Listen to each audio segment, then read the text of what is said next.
So hello sa inyo guys and welcome to Cycling Voyage. So bali sa video ito, pag-uusapan lang natin kung paano nga ba natin wawasakin yung ating mga bike. So dito magbibigay ako sa inyo ng 5 tips kung paano nga ba mapaiksi yung buhay ng ating mga bike or yung pyesa ng ating mga bike sa mabisa at mas mabilis na pamamaraan. So tara, simulan na natin.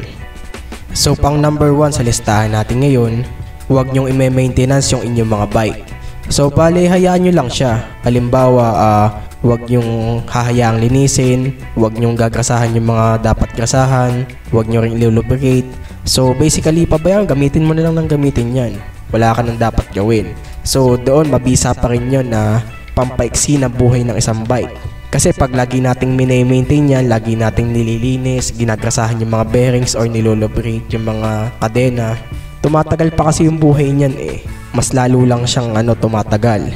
Ang goal nga natin, masira natin yung bike, diba? So basically, wag natin gagawin yun. Halimbawa, yung mga nanigas na dumi, hayaan nyo lang. Yung mga grasa, hayaan nyo na matuyo para yung mga bearings mabasag agad na mabilis. Tapos wag nyo na rin ilulubricate yung mga kadena para, ayun nga, mag-friction siya. Di mas marami pang pyesa doon yung masisira. Kaya yun, napakabisa talaga nitong pagpapabaya sa bike para hindi na ganun tumagal pa yung buhay nito. So ayun, bali number 1, huwag nyong i-maintenance yung inyong mga bike. So number 2 sa ating list, dapat gumamit ka ng mga low quality na parts. Now about pala dito sa parting ito, kapag sinabi nating low o high quality, hindi kasi madalas yung tinutukoy yung brand eh. Kasi may time na yung mga sikat na brand, in a good way ha, meron din naman mga parts sila na, ayun, sabihin nating palpak. Tapos at the same time, napakarami rin naman mga hindi kilalang brands yung maraming magandang may o-offer na mga products. So basically, hindi lagi yung brand dito ang basehan eh. So linawin ko lang. So ayun, paano ba natin malalaman na low quality yung isang parts? Di unang-una yung sa research. Halimbawa sa social media, marami kang nakikita na itong eksaktong model na ito, hindi maganda yung reviews. So ayun, magandang yun, senyales yun na pag gumamit ka nun, mas mabilis mo masisira yung inyong mga bike. Kasi madalas kasi sa paggamit din kasi ng mga low quality na parts, hindi lang kasi dyan yung yung mismong piyesang yun yung nasisira, madalas yan may mga naidadamay pa yan na ibang pyesa. Like for example, gumamit ka ng mga low quality na cogs, so maaari niyang maidamay yung ibang mga parte gaya ng RD and kung ano-ano pa. Tapos sa fork din, madalas kapag gumamit ka ng mga low quality na fork, tapos kapag nasira, pwedeng madamay dyan yung frame, tsaka yung mga gulong, etc. And ang matindi dyan, kapag gumamit ka ng mga low quality na parts, meron pa yung bonus. Hindi lang yung bike yung masisira dyan, kasama na rin yung buhay ng tao. Kaya ayun, kung gusto mo masira na mabilis yung inyong mga bike, syempre dapat gumamit ka ng mga low quality na mga parts. So number 3 sa ating list, gumamit ka syempre ng mga incompatible na mga parts. So halimbawa may nagsabi sa iyo na dapat ganito yung kinakabit nyo sa inyong bike kasi may mga limitations, huwag kayong makinig, hayaan nyo lang. Wala naman yan sa sa pyesa nakakabit eh. Ang mahalaga naman dyan, meron kang gininto ang puso at saka pakikisama. Bale, hayaan nyo na lang yung mga nagko-correct sa inyo, inggit lang naman yung mga yun eh. So halimbawa gusto mo mag-lower ng fork, sige tuloy mo lang, huwag kang makikinig sa kanila. Wala yan, mga inggit lang yan, palibasa, mga walang pera. Kasi yung mga compatibility, pauso lang naman nila yan eh. Kasi kung gusto mo talaga masira na mabilis yung inyong mga bike, di wag ka makikinig sa kanila, hayaan nyo lang. Kasi napaka the best pa rin din talaga nung hindi ka gumagamit ng mga compatible na pyesa para mas mabilis masira yung inyong mga bike. Bali kapag gumamit ka pa kasi ng mga tamang pyesa para sa bike mo, tumatagal pa kasi yung buhay niyan eh. Kaya ayun, wag nyo yung alamin yung mga dapat na ilagay sa inyong mga bike. Huwag nyo na rin iisipin yung mga consequences ng mga bagay-bagay. Depende lang sa tao yan. Bale kung may goal ka talaga na masira yung inyong mga bike, di huwag ka na makikinig doon sa mga nagko-correct sa inyo.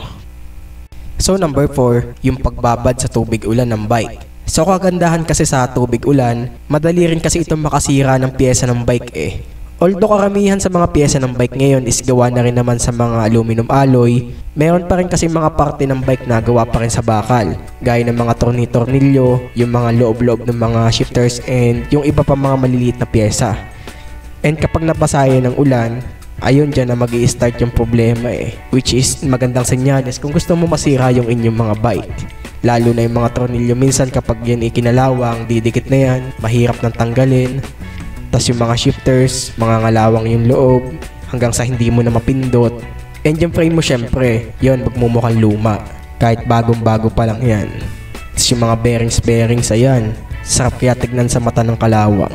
Sa totoo lang, sa mga kagaya namin na gustong masira yung mga bike, music sa pandinig namin yan yung mga lumalagitik na yan And syempre, hindi mo yan ma-achieve kung hindi mo ipapabasa sa ulan yung inyong mga bike. Although hindi naman agaran yung epekto nito, pero maganda pa rin na masimulan mo ito kung gusto mong masira agad ang inyong mga bike.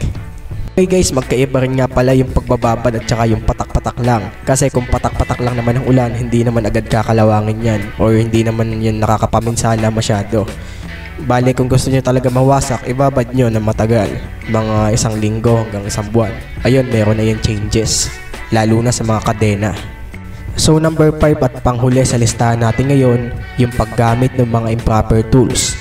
So bali pag gumamit ka ng mga improper tools, mas mabilis mo masisira yung pyesa ng inyong mga bike. Kasi may ibang pyesa yung bike na sabihin nating merong special tools talaga na hindi natin karaniwang makikita sa ating mga bahay or sa ibang mga pagawaan. Like mga motoshop and etc. Kumbaga exclusive lang talaga sa pyesang yun. Na maganda dito, napaka-effective din ito kung gusto mo masira yung pyesa ng inyong mga bike. For example, yung pag wala kang special tools, pwedeng pukpukin mo na lang ng mga kung ano-ano yan. Ayun, mas mabilis mawawasak yung inyong mga frame. Tapos yung paggamit ng mga lost thread na mga Allen keys. And napakarami pang iba.